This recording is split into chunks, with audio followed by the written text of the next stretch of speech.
ஜெபிப்போம். இளநேசின் அன்பின் கடவுளை துதிக்கிறோம், போற்றுகிறோம். இந்த நாளிலும் கூட தேவரீர் இந்த வழிபாட்டு முறையை நாங்கள் நடத்த நிறுத்த அந்த கிருபைக்காக நன்றி செலுத்துகின்றோம்.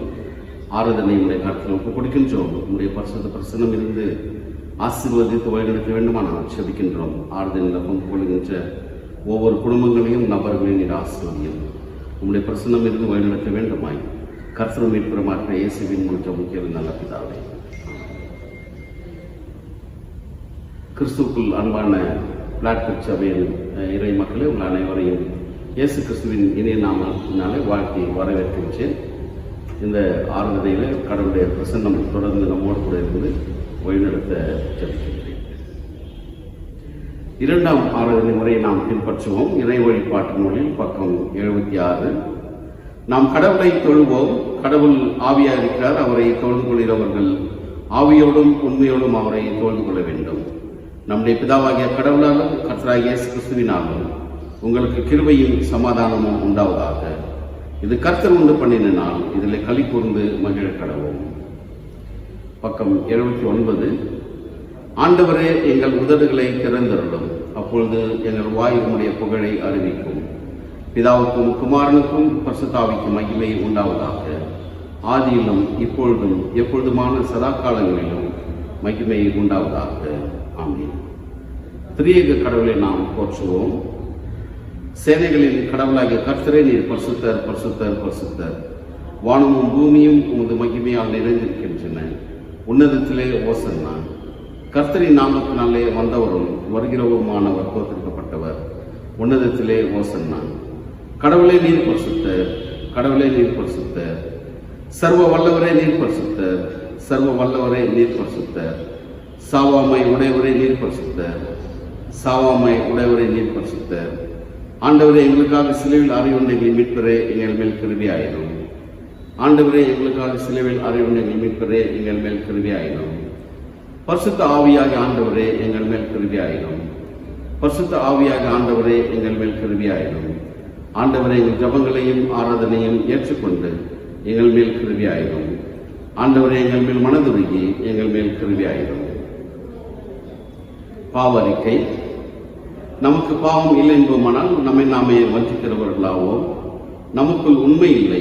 நமது பாவங்களை அறிக்கையிட்டால் பாவங்களை நமக்கு மன்னித்து எவ்வித அநீதமும் நீங்கள் நம்மை சுத்திகரிப்பதற்கு அவர் நம்பத்தக்கவரும் நீதியும் உள்ளவர். நான் எழுந்து என் தகப்பனிடத்திற்கு போய், தகப்பனே, பரத்து விரோதமாகவும் உமது பார்வையிலும் பாவம் செய்தேன். இனி உம்முடைய மகன் என்று சொல்லப்படுவதற்கு நான் பாத்திரன் அல்ல. உம்முடைய கூலிக்காரரில் ஒருவனாக என்னை வைத்துக் கொள்ளும் என்பேன். கடவுள் ராஜ்யம் சமீபமாயிருக்கிறது. மனம் திரும்பி நற்செய்தியில் நம்பிக்கை வையுங்கள். நமது பலவீனங்களுக்காக பரிதவிக்க முடியாத பிரதான ஆசிரியர் நமக்கிறாமல் எல்லா விதத்திலும் நம்மை போல் சோதிக்கப்பட்டோம். பாவம் இல்லாத பிரதான ஆசிரியர் நமக்கு இருக்கிறார். நாம் மௌனமாக நம்மை நாமே சோதனை செய்வோம்.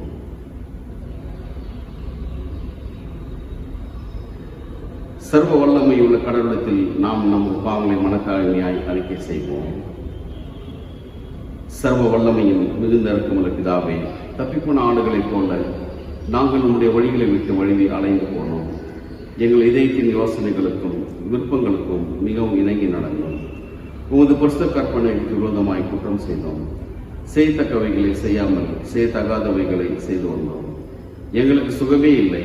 ஆனாலும் ஆண்டவரே, தேவரீர் எங்கள் ஆண்டவராக இயேசு கிறிஸ்துவின் மூலமாய் மனிதருக்கு அருளி செய்த வாக்குத்தத்தின்படியே நிர்வாக்கியமுள்ள குற்றவாளிகளாகி எங்களுக்கு இறங்கும். தப்பிதங்களை அறிக்கையிடுகிற எங்கள் மேல் பொறுமையாயிரும். பாவத்தின் நிமித்தம் துக்கப்படுகிற எங்களை சீர்படுத்தும். மிகவும் இரக்கமுள்ள பிதாவே, உம்முடைய பரிசுத்த நாமத்துக்கு மகிமை உண்டாகும்படி நாங்கள் இனி தேவபக்தியும் நீதியும் தெளிந்த புத்தி உள்ளவர்களாய் நடந்து வர இயேசு கிறிஸ்து நிமித்தம் எங்களுக்கு கிருபை செய்தருளும். ஆமென். சர்வ வல்லமையும் மிகுந்த இறக்கமுள்ள ஆண்டவர் மன்னிப்பையும் பாவ நிவர்த்தியை நமக்கு கட்டளையிட்டருளி வாழ்க்கையை சீர்படுவதற்கான காலத்தையும் தமது பரிசுத்தாவின் கிருபையும் தேற்றுதலையும் தந்தருவாராக. ஆமென். ஆண்டவரை துதியுங்கள். ஆண்டவருடைய நாமம் துதிக்கப்படுவதாக. ஆமென். முதலாவது திருமறை பாடம் வாசிக்க நாம் கேட்போம். பரிசுத்த ஓய்வு நாளாகி இன்று நாளுக்கென்று நாம் வாசித்து தியானிக்கும்படியாக கொடுக்கப்படுகின்ற முதலாம் வேத பாடம் அது ஆதியாகமம் 2ஆம் அதிகாரம் வசனங்கள் 18 துவங்கி 25 முடிய. ஆதியாகமம் 2ஆம் அதிகாரம் வசனங்கள் 18 துவங்கி 25 முடிய. பின்பு தேவனாகிய கர்த்தர், மனுஷன் தனிமையா இருப்பது நல்லதல்ல, ஏற்ற துணையை அவனுக்கு உண்டாக்குவேன் என்றார். தேவனாகிய கர்த்தர் வெளியின் சகலவித மிருகங்களையும் ஆகாயத்தின் சகலவித பறவைகளையும் மண்ணினாலே உருவாக்கி ஆதாம் அவைகளுக்கு என்ன பெயரிடுவான் என்று பார்க்கும்படி அவைகளை அவனிடத்தில் கொண்டு வந்தார். அந்தந்த ஜீவஜந்துக்கும் ஆதாம் எந்தெந்த பெயரிட்டானோ அதுவே அதற்கு பெயராயிற்று.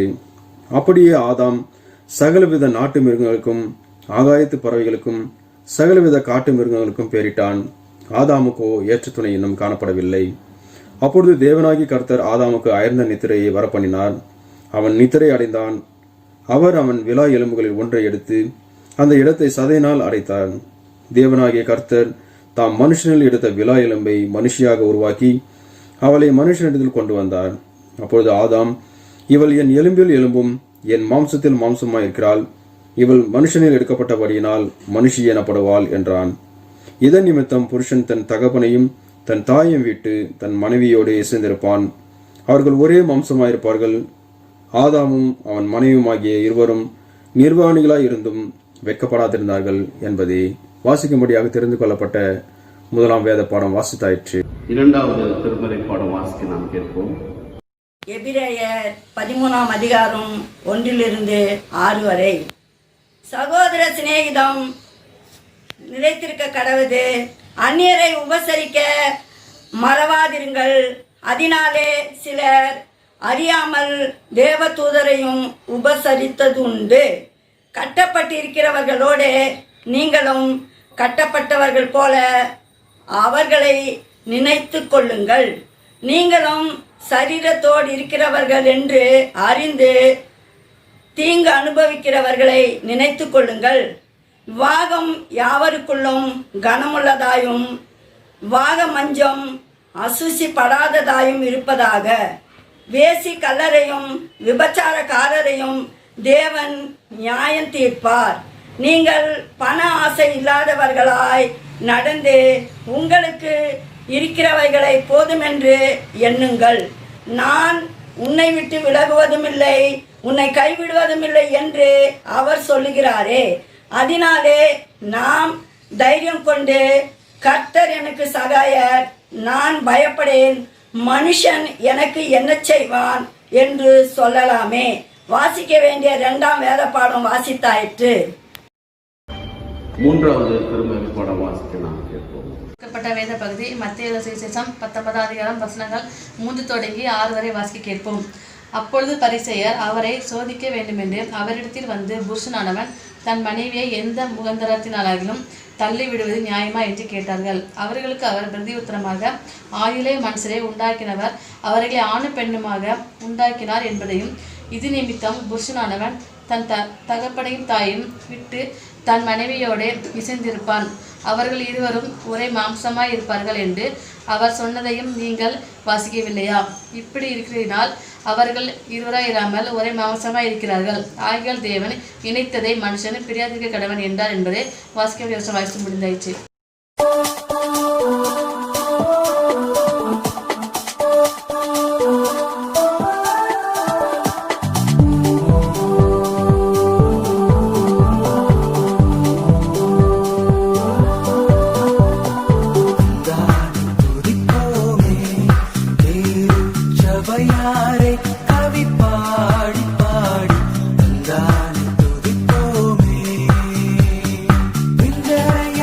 நம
திருச்சபையாரை கவி பாடி பாடி தானே துதிப்போமே.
ஜெபிப்போம்.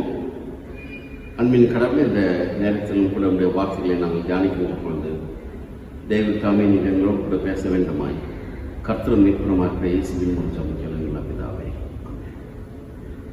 கிறிஸ்துவுக்குள் அன்பானவர்களே, இந்த நாளிலுமாய் கூட நாம் சிந்திக்க வேண்டிய தலைப்பு திருமணம். திருமணம் என்று சொல்கின்ற தமிழ் வார்த்தையில 2 வார்த்தைகள் இணைந்திருக்கின்றது. திரு பிளஸ் மனம். திரு என்றால் பரிசுத்தம், மனம் என்றால் 2 மனங்கள் கடவுளுடைய பிரசன்னத்தினாலே இணைவது தான் திருமணம். ஆகவே இந்த திருமணம் என்று நாம் சொல்கின்ற பொழுது கடவுள் முன்னிருந்து நடத்தி வைக்கின்ற, இணைத்து வைக்கின்ற, ஒரு ஆணையும் ஒரு பெண்ணையும் இணைக்கின்ற ஒரு செயல் திருமணமாக தமிழ் வார்த்தையில நாம் பார்க்கின்றோம். கடவுள் ஆதாமையும் ஏவாளையும் படைத்து அவருடைய இல்லற வாழ்வை ஆசீர்வதித்து நீங்கள் பலுகி பெருகுங்கள் என்று கடவுள் சொன்னார். இது ஆதியாகமம் 1ஆம் அதிகாரத்தில் நாம் பார்க்கின்றோம். ஆதியாகமம் 2ஆம் அதிகாரத்தில் நாம் பார்க்கின்ற பொழுது கடவுள் ஆதாமை படைத்து ஆதாமோடு கூட ஒரு உடன்படிக்கையை அவர் செய்கின்றார். ஆதாமோடு கூட கடவுள் செய்த உடன்படிக்கை என்னவென்றால், தேவனாகிய கர்த்தர் மனுஷனை நோக்கி, நீ தோட்டத்தில் உள்ள சகல விருட்சத்தின் கனிகளையும் புசிக்கவே புசிக்கலாம், ஆனாலும் நன்மை தீமை அறியத்தக்க விருட்சத்தின் கனியை புசிக்க வேண்டாம், அதை நீ புசிக்கும் நாளில் சாகவே சாவா என்று கட்டளையிட்டார். இந்த உடன்படிக்கை கடவுள் ஆதாமோடு அவர் செய்தார்.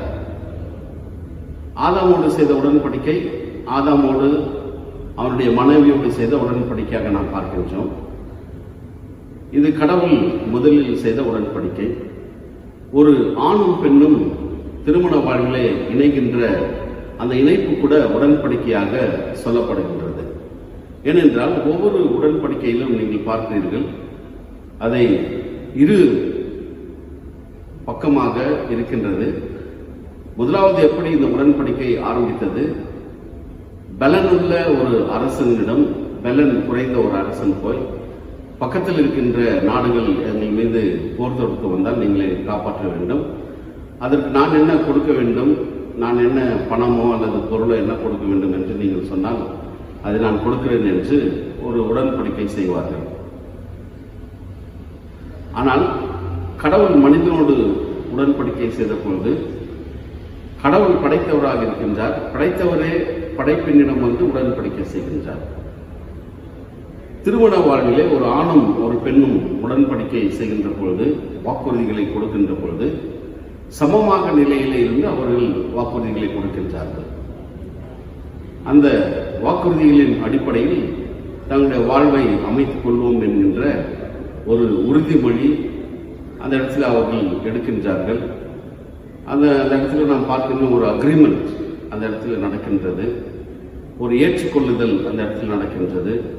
ஆகவே திருமண வாழ்விலும் கூட ஒரு ஆணும் பெண்ணும் கூட அவர்கள் வாக்கு கொடுத்து திருமண வாழ்விலே இணைகின்றார்கள். வாசிக்க கேட்ட ஆதாம் ஆதியாகமம் 2ஆம் அதிகாரத்திலே 18ஆம் வசனத்திலே நாம் பார்க்கின்ற பொழுது, பின்பு தேவனாகிய கர்த்தர் மனுஷன் தனிமையாக இருப்பது நல்லதல்ல என்று ஏற்ற துணையை அவனுக்கு உண்டாக்குவேன் என்றார். கடவுள் ஆதாமை படைத்து விட்டுவிடுகின்றார். ஏற்ற துணை உண்டாக்கப்படவில்லை 2ஆம் அதிகாரத்தின்படி. அப்பொழுது கடவுள் ஆதாமை பார்த்து மனிதன் தனிமையாக இருப்பது நல்லதல்ல என்று சொல்லுகின்றார். மனிதன் எந்த காலத்திலும் தனிமையாக இருப்பது நல்லது கிடையாது. திருமணத்துக்கு முன்பு தனிமையாக இருக்கின்றார்கள்.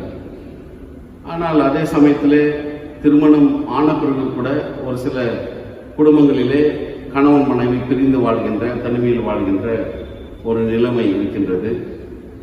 குடும்பத்திலே பெற்றோர்கள் பிள்ளைகளை கைவிடுகின்ற பொழுது அல்லது பிள்ளைகள் பெற்றோர்களை கைவிடுகின்ற பொழுது பெற்றோர் தனிமையாக இருக்கின்ற ஒரு வாழ்க்கை அல்லது பிள்ளைகள் தனிமையாக இருக்கின்ற ஒரு வாழ்க்கை, எப்படிப்பட்ட ஒரு சூழ்நிலையிலும் மனிதன் கைவிடப்பட்ட நிலைமையிலே தனியாக வாழ்கின்ற அந்த வாழ்க்கை ஒரு பெரிய நரகமாக இருக்கிறது என்று நாம் பார்க்கின்றோம்.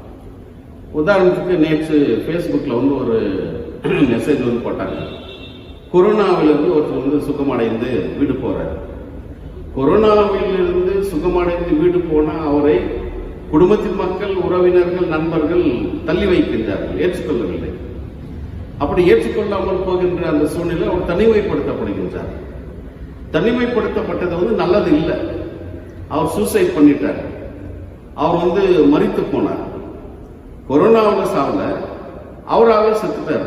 அவராகவே இந்த உலகத்தில் நம்ம தனியா இருக்கிறது ரொம்ப கொடுமையான ஒரு காரியம், நம்மளை யாரும் ஏற்றுக்கொள்ள, அன்பு செலுத்தல, நம்மோடு கூட யாருமே இல்லை அப்படின்னு அவர் செத்துட்டார். ஆகவே கடவுள் இதை முன்பதாகவே அறிந்து மனிதன் தனிமையாக இருப்பது நல்லதல்ல என்று அவனுக்கு ஏற்ற துணையை உண்டாக்குவேன் என்று கடவுள் முடிவு செய்து ஒரு துணையை உண்டாக்குகின்றார். ஏற்ற துணை என்று சொல்கின்ற பொழுது she is helpmate, கணவனுக்கு உதவியாக இருக்கின்ற ஒரு பெண்ணாக நாம் பார்க்கின்றோம். இந்த இடத்திலே நாம் பார்க்கின்ற பொழுது ஒரு ஆணும் ஒரு பெண்ணும் இணைந்து இசைந்து வாழ்கின்ற ஒரு வாழ்வுதான் திருமண வாழ்வாக கடவுள் இந்த இடத்துல சொல்கின்றார். 24ஆம் வசனத்திலே, இது நிமித்தம் புருஷன் தன் தகப்பனையும் தன் தாயையும் விட்டு தன் மனைவியோட இசைந்திருப்பான், அவர்கள் ஒரே மாம்சமாயிருப்பார்கள் என்று கடவுள் சொல்கின்றார். கடவுள் இவர்களை இணைத்த பொழுது கடவுள் இணைத்த ஒன்று. ஆகவே இவர்கள் இருவரும் இணைந்து ஒன்றாக வாழ்கின்ற ஒரு வாழ்க்கை, இருவராக இருந்தாலும் கூட ஒருவராக வாழ்கின்ற ஒரு வாழ்க்கை, இருவராக இருந்து ஒருவராக வாழ்கின்ற வாழ்க்கை எப்பொழுது ஆரம்பிக்கின்றது? இந்த கணவனும் மனைவியும் 2 பேரும் சேர்ந்து கடவுளிடத்தில் ஜெபிக்கின்ற பொழுது கடவுள் அந்த 2 மனங்களை ஒரு மனமாக வைக்கின்றார். 2 பேருமே 2 குடும்பத்தின் பின்னணியிலே பிறந்து வளர்ந்தவர்கள், 2 சமுதாய சூழ்நிலை, 2 மொழி சூழ்நிலை, 2 இடம் சூழ்நிலை, 2 நாடு சூழ்நிலையாக கூட இருக்கலாம். இந்த 2 பேருடைய வாழ்க்கையினுடைய பின்னணியும் திருமண வாழ்க்கையை ஒன்றாக இணைகின்ற பொழுது உடனடியாக ஒருவரை ஒருவர் முற்றிலுமாக புரிந்து கொண்டு வாழ்வது என்பது இயற்கையில நடக்கின்ற காரியம் இல்லை. ஒருவரை ஒருவர் புரிந்து அவர்கள் ஏற்றுக்கொண்டு அன்பு செலுத்தி வாழ்கின்ற வாழ்க்கை ஒவ்வொரு நாளும் நடக்க வேண்டிய ஒரு செயலாக இருக்கிறது என்று நாம் பார்க்கின்றோம். இந்த 2 மனம் ஒன்றாக இணைகின்ற பொழுது அந்த இடத்துல கடவுளுடைய பிரசன்னம் இருக்கின்ற பொழுது மட்டுமே அவர்கள் ஒன்றாக இணைந்து வாழ முடியும் என்று திருமறை சொல்லுகிறது என்று நாம் பார்க்கின்றோம். மத்தேயு 19ஆம் அதிகாரத்திலே 3ஆம் வசனத்தில் நீங்கள் பார்க்கிறீர்கள். அப்பொழுது பரிசேயர் இயேசுவை சோதிக்க வேண்டும் என்று அவரிடத்தில் வந்து, புருஷனானவன் தன் மனைவியை எந்த முகாந்தரத்தினாலாகிலும் தள்ளிவிடுவது நியாயமா என்று கேட்டார்கள். அவர்களுக்கு அவர் பிரதியுத்தரமாக, ஆதியிலே மனுஷரை உண்டாக்கினவர் அவர்களை ஆணும் பெண்ணுமாக உண்டாக்கினார் என்பதையும், இது நிமித்தம் புருஷனானவன் தன் தகப்பனையும் தாயையும் விட்டு தன் மனைவியோடு இசைந்திருப்பான், அவர்கள் இருவரும் ஒரே மாம்சமாயிருப்பார்கள் என்று அவர் சொன்னதையும் நீங்கள் வாசிக்கவில்லையா?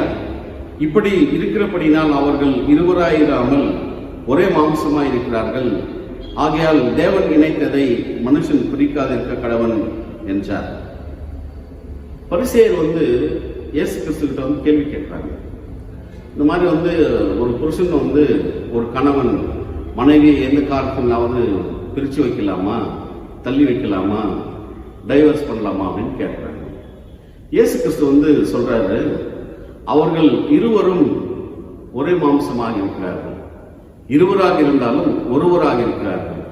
இந்த இருவராக இருந்தாலும் ஒருவராக இருக்கிறார்கள் என்பது கடவுளுடைய சாயல்.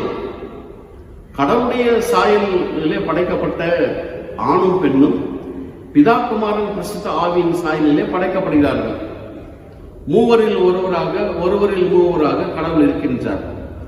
இந்த திருத்துவ அந்த ஒரு ஒற்றுமை கணவன் மனைவியுடைய வாழ்க்கையில் அது செயல்படுகின்றது. கடவுள் மூவராக நாம் பார்க்கின்றோம், பிதா குமாரன் பரிசுத்த ஆவியாக. ஆனால் அவர்கள் ஒருவராக இருக்கின்றார்கள். அதே போல இந்த ஆணும் பெண்ணும் இருவராக இருந்தாலும் ஒருவராக இருக்கின்ற இந்த நிலைமை கடவுளுடைய பிரசனம், கடவுளுடைய சாயல் அந்த இடத்திலே வெளிப்படுகின்றது. அப்படி என்றால் குடும்ப வாழ்க்கையிலே கணவனும் மனைவியும் ஒவ்வொரு நாளும் இந்த நிலையை அடைவதற்காக அவர்கள் வாழ வேண்டும். ஒவ்வொரு நாளும் தெய்வீக தன்மையை அடைகின்ற ஒரு நிலைக்குள்ளாக அவர்கள் வர வேண்டும். இருவராக இருக்கின்ற அவர்கள் ஒவ்வொரு நாளும் ஒரு மனதோடு வாழ்கின்ற ஒரு நிலைமை உண்டாக வேண்டும் என்றால் அவருடைய வாழ்க்கையிலே அன்பு செலுத்துகின்ற அந்த சூழ்நிலை மட்டுமல்ல, ஏற்றுக்கொள்கின்ற சூழ்நிலை, மன்னிக்கின்ற சூழ்நிலை, மறக்கின்ற சூழ்நிலை ஒவ்வொரு நாளும் நடைபெற வேண்டியதாக இருக்கிறது என்று நாம் பார்க்கின்றோம். கணவனுக்கு என்னுடைய மனைவி இப்படி இருக்க வேண்டும் என்கின்ற ஒரு எதிர்பார்ப்பு, மனைவிக்கு கணவன் இப்படி இருக்க வேண்டும் என்கின்ற ஒரு எதிர்பார்ப்பு. இந்த எதிர்பார்ப்பு நடக்காமல் போகின்ற பொழுது அவர்கள் ஏமாந்து போகின்ற ஒரு சூழ்நிலை. ஏமாந்து போகின்ற சூழ்நிலையிலே பலர் ஏதோ கல்யாணம் ஆயிடுச்சு, நம்ம அட்ஜஸ்ட் பண்ணி போலாம் அப்படின்னு இருந்து கொண்டு வாழ்கின்றார்கள். ஒரு சிலர் அந்த நிலையை ஏற்றுக்கொள்ளாமல் விவாகரத்துக்கு போகின்றார்கள். ஒரு சிலர் அதையும் தாண்டி கூடவே இருக்கின்ற சூழ்நிலையும் கூட கணவனுக்கு விரோதமாக செயல்படுகின்ற நிலைமை, மனைவிக்கு விரோதமாக செயல்படுகின்ற நிலைமை, இப்படி குடும்பங்களிலே நடந்து கொண்டுதான் இருக்கின்றது. ஆனால் திருமறையின் அடிப்படையில் கடவுள் சொல்வது என்ன அப்படின்னாக்கா, கடவுள் இணைத்ததை மனிதன் பிரிக்கக்கூடாது. மனிதன் அல்லது கணவன் மனைவிக்குள்ளாக வருகின்ற இந்த புரிந்து கொள்ளாத நிலைமையும் பிரிக்கக்கூடாது, பண பிரச்சனையும் பிரிக்கக்கூடாது, பொருள் பிரச்சனைகள் பிரிக்கக்கூடாது, டௌரி பிரிக்கக்கூடாது, அதிகாரம் பிரிக்கக்கூடாது, அந்தஸ்து பிரிக்கக்கூடாது, சொத்து பிரிக்கக்கூடாது, நண்பர்கள் பிரிக்கக்கூடாது, பாஸ்டர்கள் பிரிக்கக்கூடாது, அல்லது குடும்பத்தில் இருக்கின்ற உறவினர்கள் பிரிக்கக்கூடாது. யாரும் இவர்களை பிரிக்கக்கூடாது என்று நாம் பார்க்கின்றோம். கடவுள் இணைத்தது அது நித்தியமாக இணைந்து வாழ்கின்ற ஒரு வாழ்வாக இருக்கிறது என்று நாம் பார்க்கின்றோம். திருமணம் என்கின்ற இந்த ஒரு குடும்ப வாழ்க்கை சாதாரணமாக வாழ்கின்ற ஒரு வாழ்க்கை இல்லை. இந்த குடும்ப வாழ்க்கையில தெய்வீக தன்மையிலே நாம் வாழ அழைக்கப்படுகின்றோம். குடும்ப வாழ்க்கையிலே நாம் கடவுள் நம்ம கையில் கொடுக்கப்பட்டிருக்கின்ற பொறுப்புகளை ஏற்றுக்கொண்டு வாழ்கின்ற ஒரு சூழ்நிலையில் நாம் அழைக்கப்பட்டிருக்கின்றோம். கடவுள் இந்த தாய் தகப்பனை நம்பி பிள்ளைகளை கொடுக்கின்றார். அந்த பிள்ளைகளை கடவுள் பெற்றோருக்கு கொடுக்கின்ற பொழுது இந்த பிள்ளையை இவர்கள் கடவுளுக்கு ஏற்ற நிலைமையிலே வளர்ப்பார்கள் என்கின்ற நம்பிக்கையிலே கடவுள் அவர்களுக்கு பிள்ளைகளை கொடுக்கின்றார். பெற்றோர்கள் பிள்ளைகளை வளர்க்கின்ற பொழுது கடவுளுடைய பயபக்தியிலே, விசுவாசத்திலே, கடவுளுடைய பாதையில வளர்க்க வேண்டியது அவசியமாக இருக்கிறது நாம் பார்க்கின்றோம்.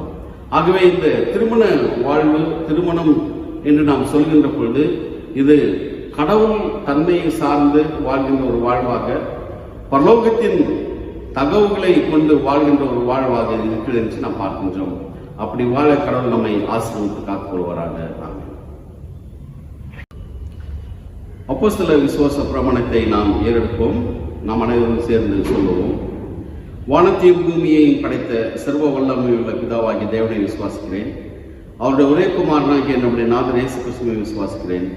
அவர் பரிசுத்த ஆவியினால கன்னிமரிடத்தில் உற்பத்தி பிறந்தார். பொந்து பிலாத்தியின் காலத்தில் பாடுபட்டு சிலையில் அறையுண்டு மறித்து அடக்கம் பண்ணப்பட்டு பாதாளத்தில் இறங்கினார். 3ஆம் நாள் மரித்தோரிலிருந்து எழுந்தருளினார். பரமண்டலத்துக்கு ஏறி சர்வ வல்லமையுள்ள பிதாவாகிய தேவனுடைய வலது பார்சத்தில் வீற்றிருக்கிறார். அவ்விடத்திலிருந்து உயிரோடு மருத்துவரை நியாயத்திற்கு வருவார். பரிசுத்த ஆவியை விசுவாசிக்கிறேன். பொதுவாக இருக்கிற பரிசுத்தபையும் பரிசுத்தவான்களுடைய ஐக்கியமும் பாவ மன்னிப்பும் சரீர உயிர்த்தெழுதலும் நித்திய ஜீவன் உண்டு என்று விசுவாசிக்கின்றேன். ஆமென். கிறிஸ்துவுக்குள் அன்பானவர்களை, இந்த நாளிலும் கூட உங்களோடு இந்த ஆராதனையில் பங்கு கொள்ள அழைத்த பரிபாலன குழுவினருக்கு, திருச்சபை மக்களுக்கு நான் என்னுடைய நன்றியை நான் தெரிவித்துக் கொள்கின்றேன். இந்த திருச்சபை 50வது ஆண்டு விழாவை கொண்டாடுகின்ற இந்த வருடத்திலே கடவுளுடைய பரிசுத்த பிரசனம் தொடர்ந்து உங்களை ஆசீர்வதித்து காத்துக்கொள்ளும்படி நான் ஜெபிக்கின்றேன். இந்த 50 ஆண்டுகள் கடவுள் திருச்சபையின் வாழ்விலே வழிநடத்தி வந்த ஆண்டவர் இனிவரும் வருடங்களிலும் இம்மானுவேலராக அவர் உங்களோடு கூட இருந்து எல்லா விதமான பரலோகத்தின் ஈவுகளை உங்களுக்கு தந்து ஆசீர்வதித்து வழிநடத்த நான் ஜெபிக்கின்றேன். இந்த திருச்சபைக்கு மிக முக்கியமான நபராக மேனுவல் ஐயா அவர்கள் இருந்து செயல்பட்டார்கள். அவர்களுடைய பங்கு இந்த திருச்சபையினுடைய வளர்ச்சிக்கு, இந்த திருச்சபையினுடைய நிலைமைக்கு மிக முக்கியமானதாக இருந்தது என்று அனைத்து மக்களும் அறிவார்கள். அவர்கள் இன்று இந்த திருச்சபையோடு இல்லை, கடவுளத்திலே பார்க்கின்ற ஒரு கடவுளுடைய மகனாக அவர் இருக்கிறார் என்று நாம் நம்புகின்றோம். அவருடைய பங்கு இந்த திருச்சபையிலே அதிகமாக இருந்தபடினால் கடவுளுக்கு நான் நன்றி செலுத்துகின்றேன். தொடர்ந்து அந்த குடும்பம் ராஜா பொறுப்பெடுத்து திருச்சபையை வழிநடத்தி வருகின்றபடினால் கடவுளுடைய ஆசீர்வாதம் அவரோடும் குடும்பத்தோடும் இருந்து வழிநடத்தி நான் ஜெபிக்கின்றேன். திருச்சபையின் ஒவ்வொரு குடும்பங்களையும் கூட நான் ஆசீர்வதிக்கின்றேன். பரிபாலன குழுவின் மக்களை கூட நான் வாழ்த்துகின்றேன். கடவுளுடைய பிரசன்னம் உங்களோடு கூட இருந்து நீங்கள் தொடர்ந்து இருக்கின்ற எல்லா விதமான முயற்சிகளிலே, இந்த திருச்சபையின் வளர்ச்சியிலே கடவுளுடைய பிரசன்னம் உங்களோடு கூட இருக்க நான் ஜெபிக்கின்றேன். நீங்கள் தந்த இந்த தருணத்துக்காக நான் உங்களுக்கு நன்றி செலுத்தி வாழ்த்துகின்றேன். திருச்சபையின் அறிவிப்புகள் அறிவிக்க நாம் கேட்போம்.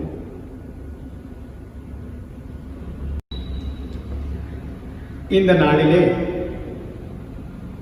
நமது அழைப்பை ஏற்று நமது சபையின் பொன்னாண்டு விழாவின் தொடர்ச்சியாக வருகை தந்து அருள் செய்தியை பகிர்ந்து கொண்ட போதகர் ரெவரண்ட் ஜெயநேசன் ஐயா அவர்களுக்கும், பரிபாலக் குழுவின் சார்பிலும் போதகர் சார்பிலும் சபையின் அங்கத்தினர் அனைவர்களுடைய சார்பிலும் வாழ்த்துதலும் நன்றியும் தெரிவித்துக் கொள்கின்றோம். ஆயர் அவர்களை குறித்து அநேகர் நன்கு அறிவீர்கள். இருப்பினிலும் இந்த வேளையில் ஓரிரு காரியங்களும் சுருக்கமாக உங்களோடு பகிர்ந்து கொள்ள ஆசிக்கின்றேன். ஆயர் அவர்கள் ஒரு சில ஆண்டுகள் நம் மத்தியில் ஆயராக பணிபுரிந்தார். இருப்பினிலும் அநேக விதமான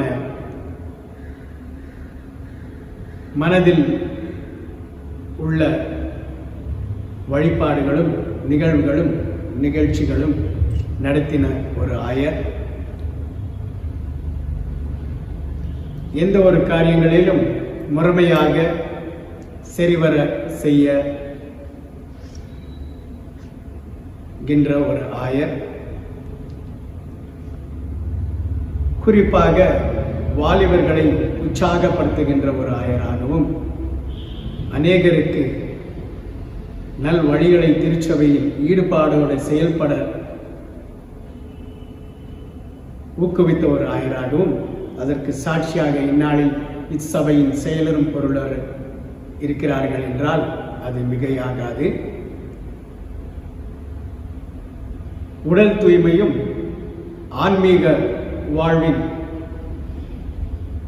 வளர்ச்சியிலும் மிகவும் எளிமையாக போதிக்கக்கூடிய, அனைத்து மக்களுக்கும் சென்றடைய புரிந்து கொள்ள ஏதுவாக இருக்கின்ற வகையில் செய்தியை அருளாற்றுகின்ற ஒரு போதகராக திகழ்ந்து வந்தார். தொடர்ந்து அவருடைய ஊழியர்களுக்காகவும் குடும்ப வாழ்க்கைக்காகவும் நீங்கள் ஜெபிக்க கேட்டுக்கொள்ளப்படுகிறீர்கள். நன்றி. தொடர்ந்து இந்த நாளிலே சபையின் விசேஷித்த நாட்களை கண்டவர்களுக்கு சபையின் சார்பிலே வாழ்த்துதலை தெரிவித்துக் கொள்கிறோம். கடந்த நாட்களிலே பிறந்த நாள் கண்டவர்கள்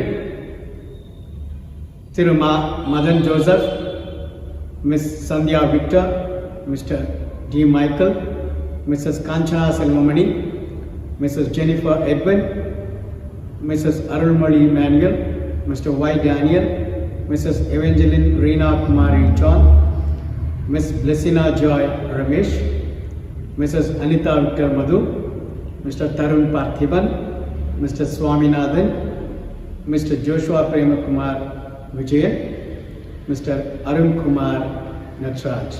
இவர்களுக்கு சபையின் சார்பிலே பிறந்த நாள் வாழ்த்துதலை தெரிவித்துக் கொள்கின்றோம். கடந்த நாட்களிலே நம்மை விட்டு இவ்வுலக பயணத்தை முடித்து இறைவனோடு இருக்கின்ற நபர்களையும் இந்நாளிலே நாம் நினைவு கூறுகவும் சபையார் கேட்டுக்கொள்ளப்படுகிறீர்கள். குறிப்பாக ஓராண்டுக்கு முன்பதாக காலம் சென்ற திரு ராகவன் ஜேக்கப்னுடைய குடும்பத்தாருக்காகவும், அண்மையிலே ஒரு மாதத்துக்கு மேலாக 40 நாட்களுக்கு முன்பாக மரித்த ஐயா அலெக்சாண்டர் அவர்களுக்காகவும் அவருடைய குடும்பத்தாருக்காகவும், திருமதி பரிமளா ஜெய்பால் அவருடைய குடும்பத்திற்காகவும் ஜெபிக்க கேட்டுக்கொள்ளப்படுகிறீர்கள்.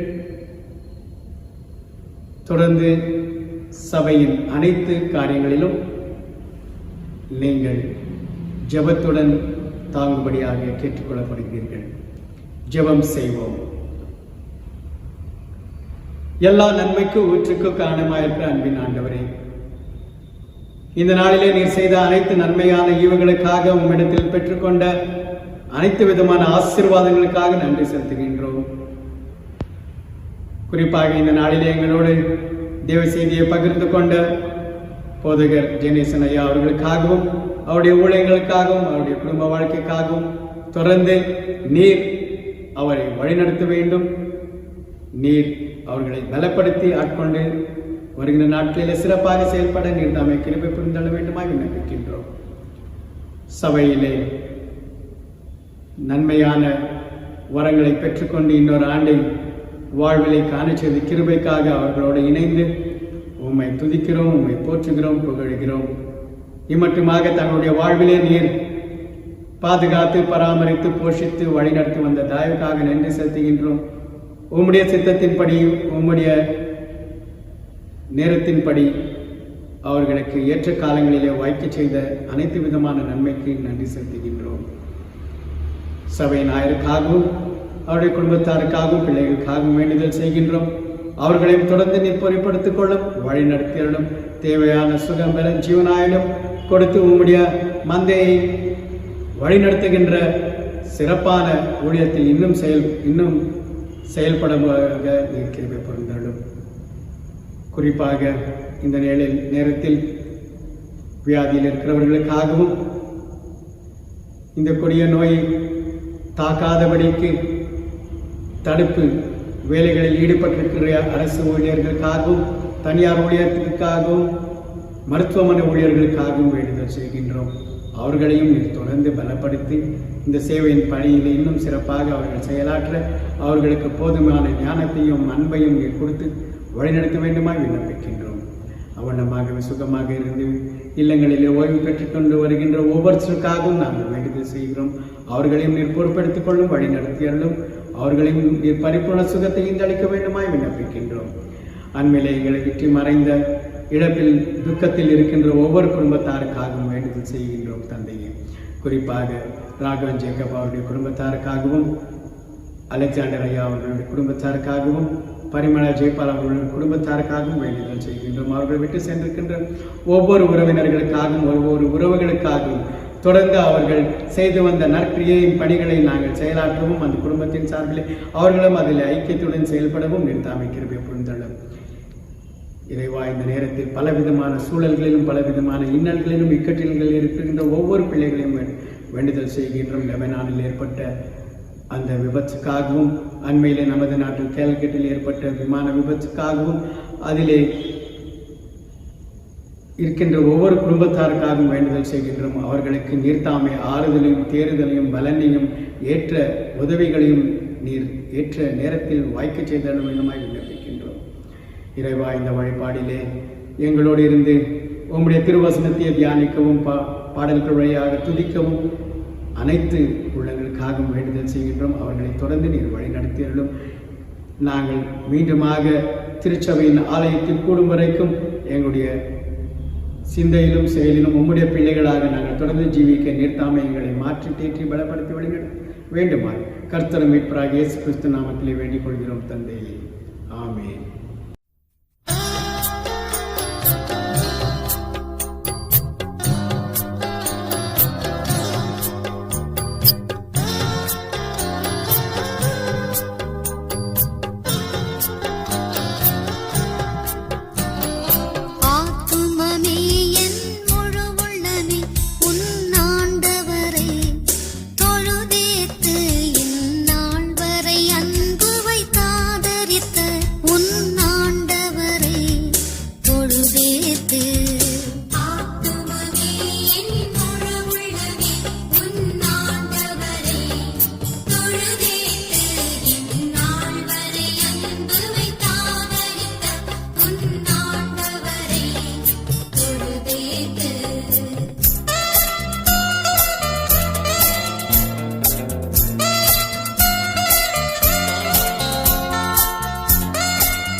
ஜெபிப்போம்.